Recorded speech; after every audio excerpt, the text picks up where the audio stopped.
As you guys can tell by the title, we are starting a brand new reading series on my ASMR channel.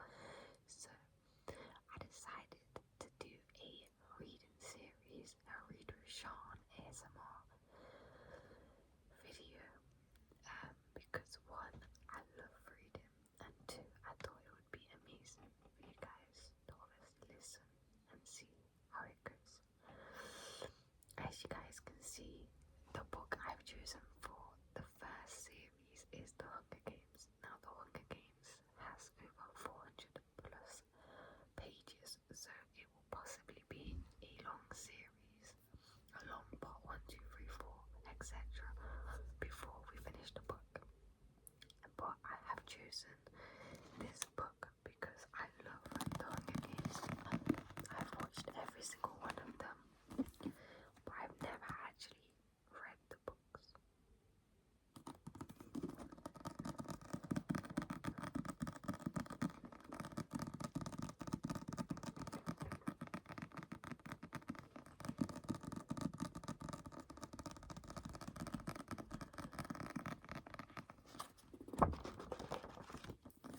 So if you read through,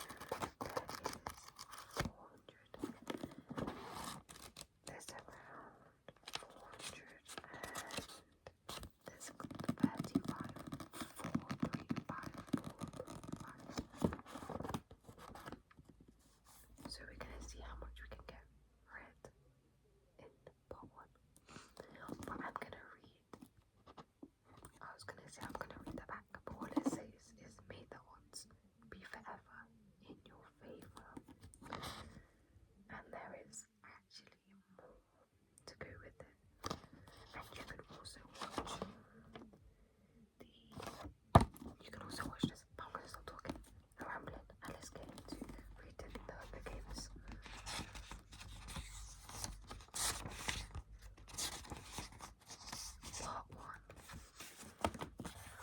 Part 1, The Tributes. When I wake up, the other side of the bed is cold, my fingers stretched out, seeking brim warmth, but finding only the rough canvas cover of the mattress. She must have had bad dreams and climbed in with our mother. Of course she did. This is the day of the reaping. I put myself up on one elbow.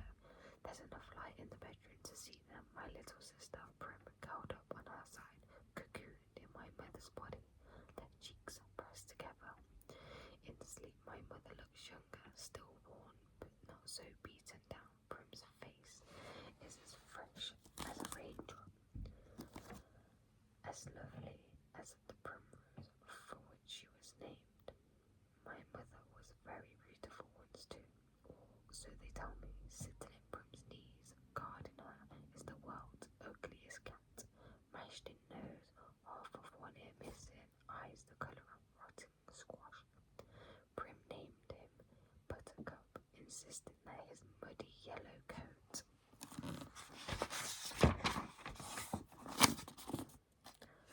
matched the bright flower. He hates me, or at least distrusts me, even though it was years ago. I think he still remembers how I tried to drown him in a bucket when Prim brought him home. Scrawny pattern, belly swollen with worms, crawling with fleas. The last thing I need was another mouth to feed. But Prim begged so hard, cried even. I had to let him stay. It turned out okay. My mother got rid of the vermin.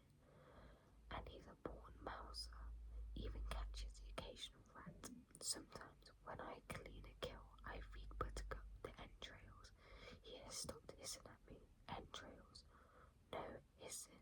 This is the closest we will ever come to love. I swing my legs off the bed and slide into my hunting boots.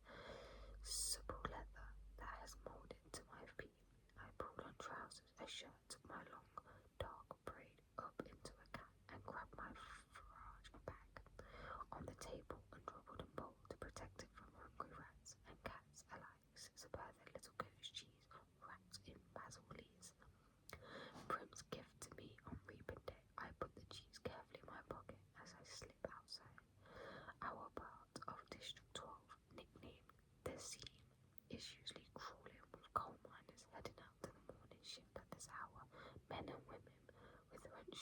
swollen nuggets, many of whom have long since stopped trying to scrub the coal dust off their broken nails and the lines of their sunken faces. But today the black cinder streets are empty, shutters on the squat grey houses are closed.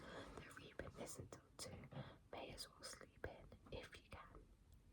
Our house is almost at the edge of the seam. I only have to pass a few gates to reach the scrubby field called the meadow, separating the meadow from the woods. In fact, enclosing all of District 12 is a high chain link fence topped with barbed wire loops.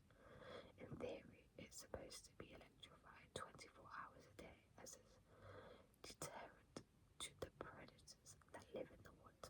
Packs of wild dogs, lone cautious bears that used to threaten our streets, but since we're lucky to get 2 or 3 hours of electricity in the evening, it's usually safe to touch. Even so, I always take a moment to listen carefully for the hum. That means the fence is live.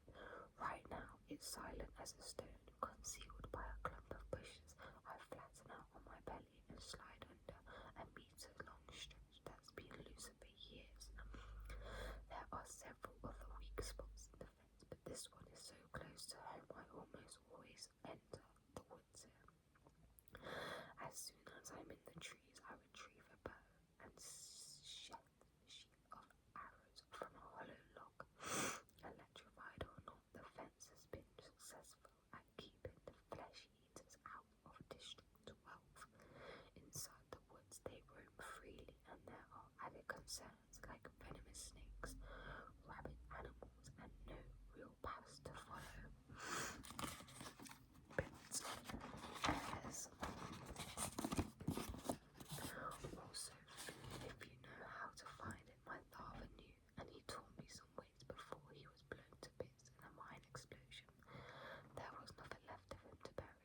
I was 11 then. 5 years later, I still wake up screaming for him to run. Even though trespassing in the woods is illegal and poaching carries the severest of penalties, more people would risk it if they had weapons. But most are not bold enough to venture out with just a knife. My bow is a rarity, crafted by my father, along with a few others that I keep well hidden in the woods, carefully wrapped in waterproof covers. My father would have made good money selling them, but if the officials found out, he would have been publicly executed for insistent rebellion. Most of the peacekeepers turn a blind eye to the few of us who hunt because they're as hungry for fresh meat as anybody is. In fact, they're among our best customers, but the idea that someone might be arming the seam would never have been allowed. In the autumn, a few brave souls sneak into the woods to harvest apples, but also in sight of the meadow, always close enough to run back to the safety of District 12 if trouble arises. District 12, where you can starve to death in safety, I mutter. Then I glance quickly over my shoulder. Even here, in the middle of nowhere, you worry someone might hear you. When I was younger, I scared my mother to death. The things I would blurt out about District 12, about the people who rule our country. Panem, from the far-off city called the capital. Eventually, I understood this would only lead us to more trouble. So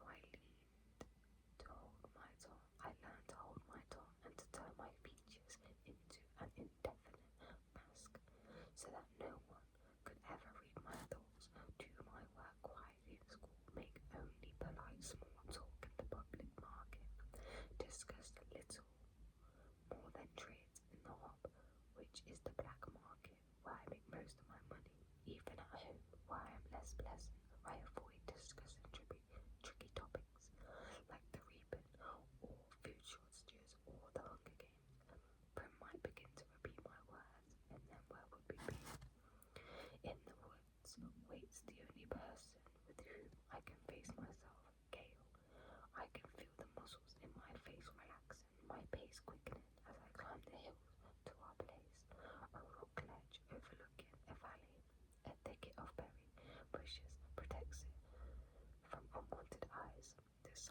waiting there brings on a smile. Gale says, I never smile except in the woods.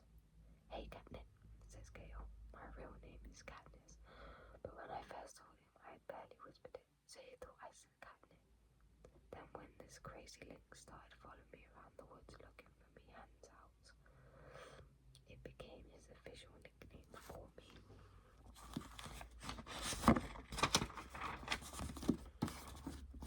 I finally had to kill the lynx because he was scared of the game.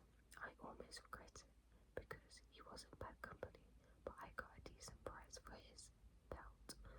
Look what I shot. Gale holds up a loaf of bread with an arrow stuck in it, and I laugh.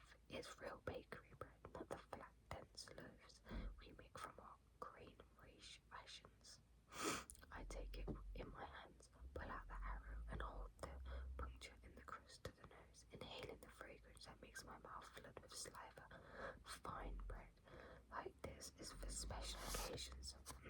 Still warm, I say. He must have been at the bakery at the crack of dawn to trade for it. What did it cost you? Just a squirrel. Think the old man was feeling sentimental this morning, says Gale. Even wish me luck. Well, we all feel a little closer today, don't we? I say, not even bothering to roll my eyes. Prim left as a cheese. I pull it out. His expression brightens at the treat. Thank you, Prim. We'll have a real feast. Suddenly he falls into a capital accent as he mimics every drinking. The maniacally Peter woman who arrives once a year to read out the names of the reading. Reuben, I almost forgot. Happy Hunger Games. He plucks a few blackberries from the bushes around us and made the odds. He tosses a berry in the high arc towards me. I catch it in my mouth and break the delicate skin with my teeth. The sweet tartness explodes across my tongue. Be forever in your favor. I wish with equal verve we have to joke about it because the alternative is to be scared out of your wits. Besides, the capital accent is so affected almost anything sounds funny in it. I watch as Gale pulls out his knife and slices the bread. He could be my brother, straight black hair, olive skin, we even had the same grey eyes, but we're not related, at least not closely. Most of the families who work for the mines resemble one another this way. That's why my mother and Prim, with their light hair and blue eyes, always look out of place. They are. My mother's parents were part of the small merchant class that caters to officials, pacekeepers, and the occasional seam officer. They ran an apothecary shop in a nicer part of District 12, since almost no one can afford doctors. My father got to know my mother because on his hunts he would sometimes collect medical herbs and sell them to her shop to be brewed into remedies. She must have really loved him to leave her home for the seam. I try to remember when all I can see is the woman who sat by, blank and unreachable, while her children turned to skin and bones. I try to forgive her for my father's sake, but to be honest, I'm not the forgiving type. Gale spreads the spread slices with the soft goat's cheese, carefully replacing a basil leaf on each. While I strip the bushes of their berries, we settle back in a nook in the brooks. From this place we are invisible, but have a clear view of the valley, which is teeming with summer life, greens to gather, roots to dig, fish in the sunlight. The day is glorious with a blue sky and soft breeze. The food's wonderful, with the cheese seeping into the warm bread and the berries bursting in our mouths. Everything would be perfect if this really was a holiday. If all the day off meant we was roaming the mountains with Gale, hunting for tonight's supper, but instead we have to be standing in the square at 2 o'clock, waiting for the names to be called out. We could do it, you know, Gale says quietly. What? I ask. Leave the district, run off, live in the woods. You and I, we could make it, says Gale. I don't know how to respond. The idea is so preposterous. If we didn't have so many kids, he adds quickly. They're not all kids, of course, but they might as well be. Gale's 2 little brothers and a sister, Prim, And you may as well throw it in our mothers too, because how would they live without us? Who would fill those mouths that are always asking for more? But both of us hunting daily that are still too nice, when game has to be swapped for lard, or shoelaces, or wool, still nice when we go to bed with our stomachs growling. I never want to have kids, I say. I might, if I didn't live here, says Gale. But you do, I say, irritated. Forget it, he snaps back. The conversation feels all wrong. Leave? How could I leave Prim, who is the only person in the world I'm certain I love, and Gale is devoted to his family? We can't leave, so why bother talking about it? And even if we did, where did this stuff about having kids come from? There's never been anything romantic between Gale and me. When we met, I was skinny, 12-year-old, and although he was only 2 years older, he already looked like a man. It took a long time for us to become friends, to stop haggling over every trade and begin helping each other out. Besides, if he wants kids, Gale won't have any trouble finding a wife. He's good looking, he's strong. He's strong enough to handle the work and the mines, and he can hunt. You can tell by the way the girls whisper about him when he walks in school. They want him. It makes me jealous, but not for the reason people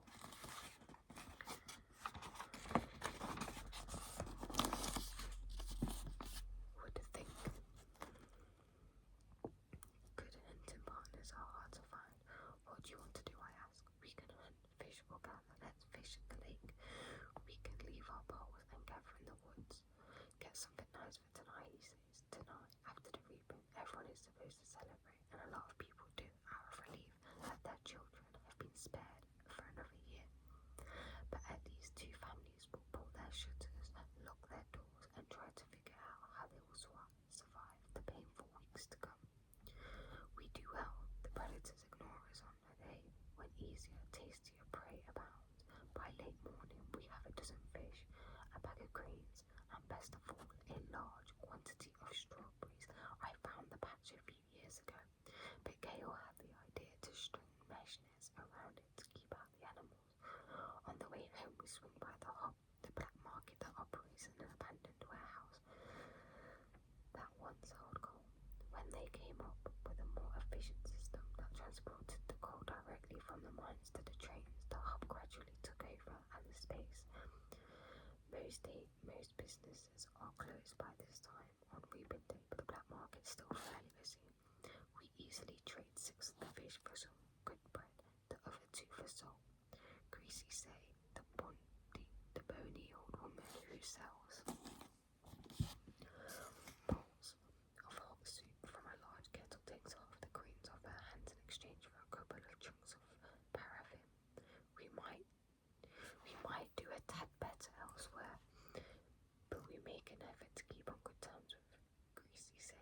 She's the only one who can consistently be counted on to buy a wild dog. We don't hunt them on purpose, but if you're attacked and you take out a dog or 2, well, meat is meat.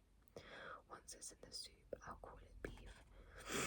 No one in the scene would turn up their nose at a good leg of wild dog, but the peacekeepers who come to the hub can afford to be a little juicier. When we finish our business at the market, we go to the back of the door of the mayor's house to sell half the strawberries, knowing he has a particular fondness for them and can afford our price. The mayor's daughter, Madge, opens the door. She's in my year at school. Being the mayor's daughter, you'd expect her to be a snob, but she's alright. She just keeps to herself, like me, since neither of us really has a friend group. We seem to end up together a lot at school, eating lunch, sitting next to each other at assemblies, partnering for sports activities. We rarely talk, which suits us both just fine. Today, her school outfit has been replaced by an expensive white dress, and her blonde hair is done up with a pink ribbon. Reaping clothes.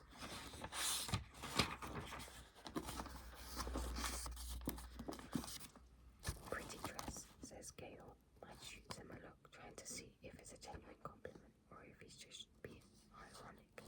It's a pretty dress, but she would never be wearing it or She presses her lips together and then smiles. Well, if I ended up going to the capital, I want to look nice, don't I?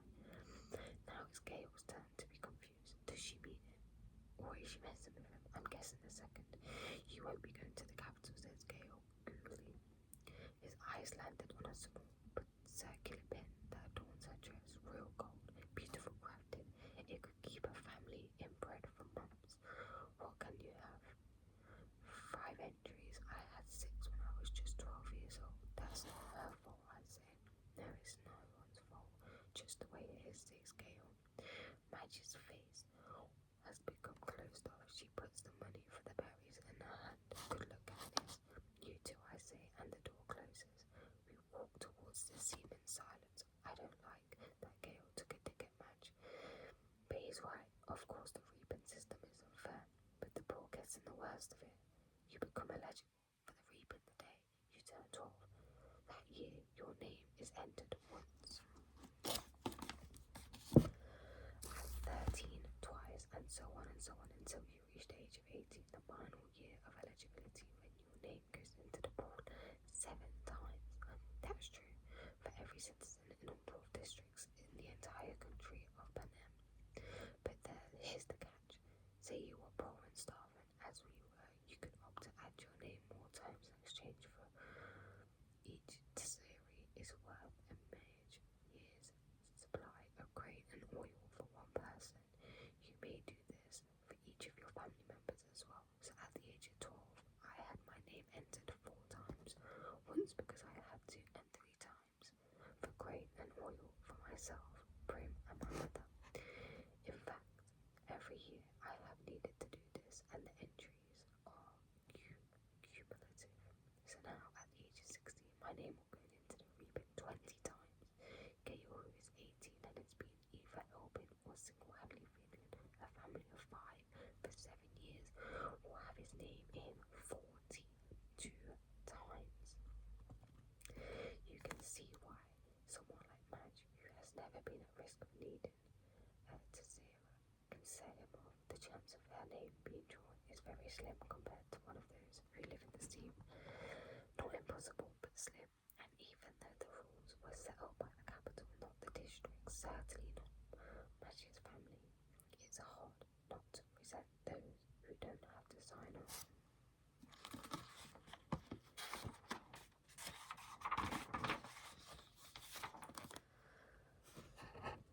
Gale knows his anger at Madge is misdirected on other days.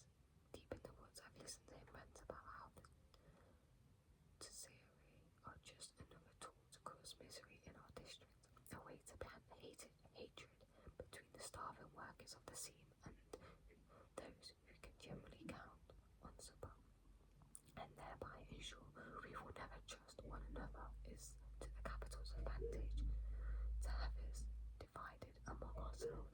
He might say, if there were no tears, ears to hear but mine. If it wasn't reaping day, if a girl with a gold pin had not made what I'm sure she thought was a harmless comment. As we walk, I glance over at Gale's face, still smouldering underneath his stony expression. He rages. His rages seem pointless to me, although I never say so. It's not that I don't agree with him, I do. But what good is yelling about the capital in the middle of the woods? It doesn't change anything. It doesn't make things fair. It doesn't fill our stomachs. In fact, it scares off the nearby game. I let him yell though, better he does it in the woods than in the district. Gale and I divide our spoils, leaving 2 fish, a couple of loaves of good bread, creams, a few handfuls of strawberries, salt, paraffin, and a bit of money for each of us. See you in the square, I see. Where's something pretty, he says flatly. At home, I find my mother and sister are ready to go. My mother wears a fine dress from her epoch of the 8 days. Prim is in my first reaping outfit, a skirt and ruffled blouse. It's a bit big on her, but my mother has made it stay with pins. Even so, she's having trouble keeping the blouse tucked in at the back. A tub of warm water waits for me. I scrub off the dirt and sweat from the woods and even wash my hair. To my surprise, my mother has laid out one of her own lovely dresses for me, a soft blue thing with the matching shoes. Are you sure? I ask. I'm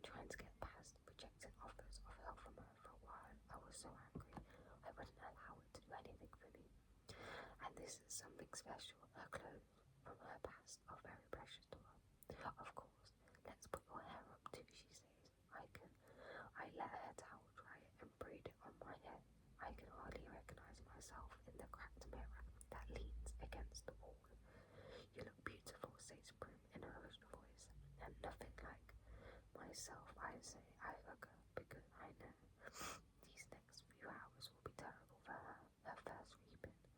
She's about as safe as she can get since she's only entered once.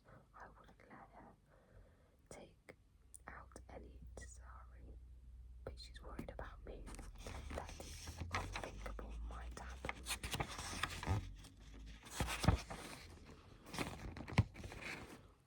I protect Prim in every way I can, but I'm powerless against the reaper. The anguish I always feel when she's in pain wells up in my chest and threatens to register on my face. I notice her blouse has pulled out of her shirt in the back again and force myself to stay calm. Tuck your tail in, little duck, I say, smoothing the blouse back in place. Prim giggles and gives me a small quack. Quack yourself, I say with a lighter laugh. The kind only Prim can draw out of me. Come on, let's eat, I say, and plant a quick kiss on the top of her head. The fish and greens are already cooking in a stew, but that will be for supper. We decide to save the strawberries and bakery bread for the evening's meal. To make it special, we say. Instead, we drink milk from Prim's goat, lady, and eat the rough bread made from the tasari grain, although no one has much appetite anyway. At 1 o'clock, we head for the square. Attendance is mandatory unless you are on death's door. This evening, officials will come around and check if this is the case. If not, you'll be in prison. It's too bad, really, that they hold the reaping in the square, one of the few places in District 12 that can be pleasant. The square is surrounded by shops and on public market days, especially if there's good weather, it has a holiday feel to it. But today, despite bright banners hanging on the buildings, there's an air of grimness. The camera crews perch like buzzards on rooftops, only to add to the effect. People file in silently, and signing the reaping is a good opportunity for the capital to keep tabs on the population as well. 12 to 18-year-olds are herded into roped areas marked off by ages. The oldest in the front, the younger ones like Prim towards the back. Family members line up around the perimeter, holding tightly to one another's hands. But there are others, too, who have no one they love and stake, or who no longer care, who slip among the crowd, taking bets on the 2 kids whose names will be drawn. Odds are given on their ages, whether they're seam or merchant, if they will break down and weep. Most refuse dealing with the racketeers, but carefully, these same people tend to be informers, and who hasn't broken the law? I could be shot on a daily basis for hunting, but the appetites of those in charge protect me. Not everyone can claim the same. Anyway, Gail and I agree if we have to choose between dying of hunger and a bullet in the head, the bullet would be much quicker. The space gets tighter, more claustrophobic as people arrive. The square is quite large, but not enough to hold District 12's population of about 8,000. Latecomers are directed to the adjacent streets where they can watch the event on screens as it's televised live by the state. I find myself standing in a clump of 16s from the scene. We all exchange tears nods, then focus our attention on the temporary stage that is set up before the Justice Building. It holds 3 chairs, a podium, and 2 large glass balls, one of the boys, one for the girls. I stare at the paper slips in the girls' ball. 20 of them have Katniss Everdeen written on them in careful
totally. We are at their mercy. How little chance we would stand in surviving another rebellion. Whatever words they use, the real messages is clear. Look how we take our children and sacrifice them, and there's nothing you can do. If you lift a finger, we will destroy every last one of you, just as we did in District 13. To make it humiliating as well as torturous, the capital required us to treat the Hunger Games as a festivity, a sporting event, pitting every district against the others. The last tribute alive receives a life of these. Back home, and their district will be showered with prizes, largely consisting of food all year. The capital will show the winning district gifts of grain and fuel, and even delicacies like sugar, while the rest of us battle starvation. It is both a time for repentance and a time for thanks, intones the mayor. Then he reads the list of past district or victors. In 24 years we have had exactly two. One only is still alive, Hamish, a punchy mid-wage man who at this moment appears hollering something unintelligible, staggers onto the stage and falls into the third chair. He's drunk, very. The crowd responds with its token applause, but he's confused and tries to give Effie Trinket a big hug, which she barely manages to fend off. The mayor looks distressed since all of this is being televised. Right now, District 12 is the laughing stock of Panem, and he knows it. He quickly tries to pull the attention back to the reaping by introducing Effie Trinket. Bright and bubbly as ever, Effie Trinket trots to the podium and gives her signature Happy Hunger Games, and may the odds be ever in your favour. Her pink hair must be a wig, because her curls have shifted slightly off-centre since her encounter with Hamish. She goes on a bit about what an honour it is to be there, although everyone knows she's just aching to get bumped up to the better district where they have proper fixers, not drunks who molest you in front of the entire nation. Through the crowd I spot Gale looking back at me with a ghost of a smile as reaping goes. This one at least has a slight entertainment factor, but suddenly I am thinking of Gale and his 42 names in that big glass ball and how the odds are not in his favour. Not compared to the lot of boys, and maybe he's thinking the same about me, because his face darkens and he turns away, but there are still thousands of slips. I wish I could whisper to him. It's time for the drawing. Effie Trinket says, as she always does, ladies first, and crosses to the glass ball. With the girl's name she reaches in, digs her hand deep into the ball, pulls out the first slip of paper. The crowd draws in a collective breath, and then you can hear a pin drop. And I'm feeling nauseous and so desperately hoping that it's not me, that it's not me, that it's not me. Effie Trinket crosses back to the podium, smooths